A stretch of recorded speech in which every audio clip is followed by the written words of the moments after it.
So the AFL SuperCoach team picker is finally out to the public, and I'm going to go through my first official team of AFL SuperCoach 2023.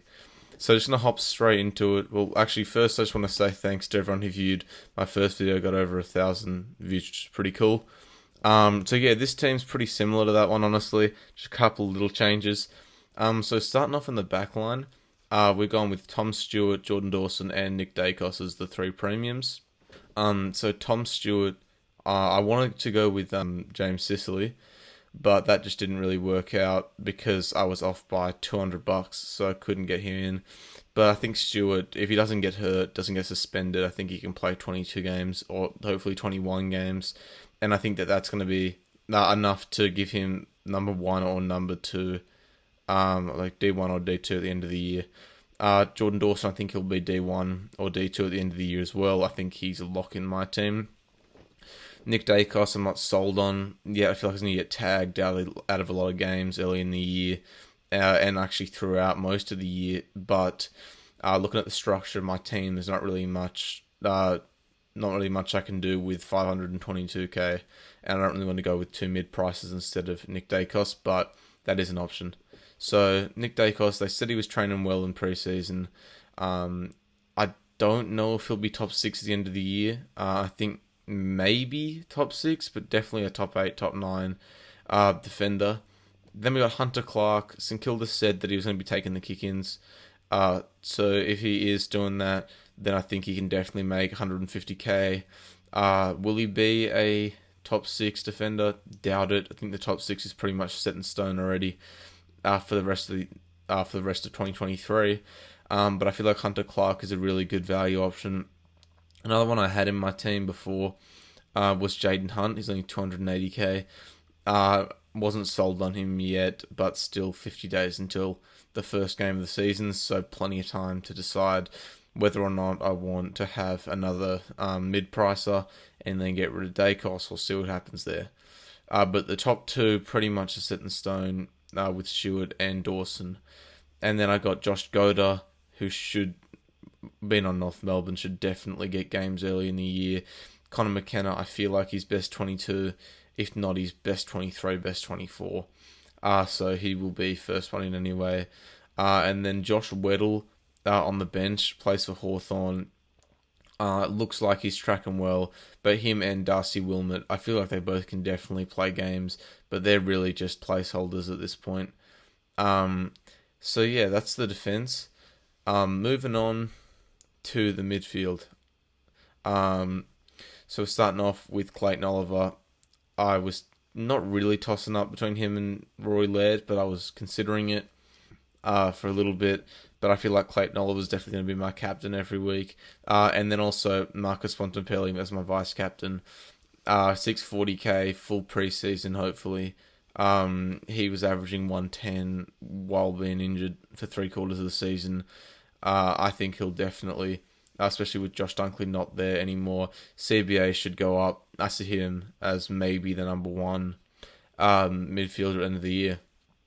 And then I've got Jack Steele, only 604k. I feel like that's a steal to get Jack Steele there.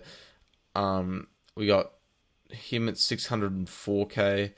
Other guys I was looking at in that, if I just delete Jack Steele for a second, other players I was thinking about around his price range as like players like Luke Davies-Uniacke, and also Tom Green, even Chad Warner, but they're a lot cheaper. And then looking up, only one I'm thinking about in this top 7, maybe Callum Mills and maybe Jack McRae. But yeah, so next we got Stephen Cornelio. I think with Hopper and Taranto departing, his CBA is only continue to go up. And I think Cogs can stay where he is or get better and definitely be a top 6 forward. One thing I do know is that Cornelio will drop in price, so it would be smart to pick him up at a lower price, but I think that there's only a handful of good forwards, so to get them all in early and then work on the defense early in the year as well is going to put me in a good spot. So I've got Cornelio at D4. Also, just the switchability with injuries and stuff having a guy that can play forward in the midfield really allows me to move the guys who I do have in my forward line into the midfield. So I think that Canelio is a very, very good pick. Not sure if I will pick him though, just with age. Don't know if last year was just a lucky year. But yeah. And then I've got Jacob Popper as well, only 332k. I think most people will have him in their team. Not really much to say. He's definitely over 500k of a player. And then my rookies, I've got Will Ashcroft, who was the number 2 pick last year. I got Cam McKenzie and Will Phillips as well. Cam McKenzie should play. Will Phillips should play. Again, just placeholders. Or not really, but you want to make sure that most of your team is more expensive rookies opposed to really cheap ones, so that you can fill them out when preseason's gone. So this is just a glitch saying 600k. I actually have no remaining salary. It just glitches. I don't know if it happens to everyone. But yeah, there you go, 20k again. Alright, so next I got the bench, which is Connor Blakely, Oscar Baker, and Campbell Chesser. I know Chesser will get games. Baker and Blakely, just placeholders for now. So then moving on to the rucks, I got Jared Witts and Darcy Cameron. So Jared Witts, I think he's a number 1 ruck in the comp right now, both SuperCoach and in the AFL in general. Very consistent. I think he can average 115 again if you want a reliable ruck. I don't think you look to Max Gawn, he's hurt. Tim English gets injured. Sean Darcy's inconsistent, had him last year, not picking up O'Brien. So I feel like Witts is really the only viable, really good option. And then Darcy Cameron, I'm really big on the switchability, being able to move guys forward and mid, and forward, ruck, defense, mid, all of that. So Darcy Cameron is in my team. As you can see, I've got Madden, who's just a placeholder in the forward line as well. And then on the bench, I think his name's Harry Barnett. Yeah, this is him. Was reading up about it. He's the most likely ruck out of anyone to get a game in round 1. Only 117k. And I feel like that's a steal.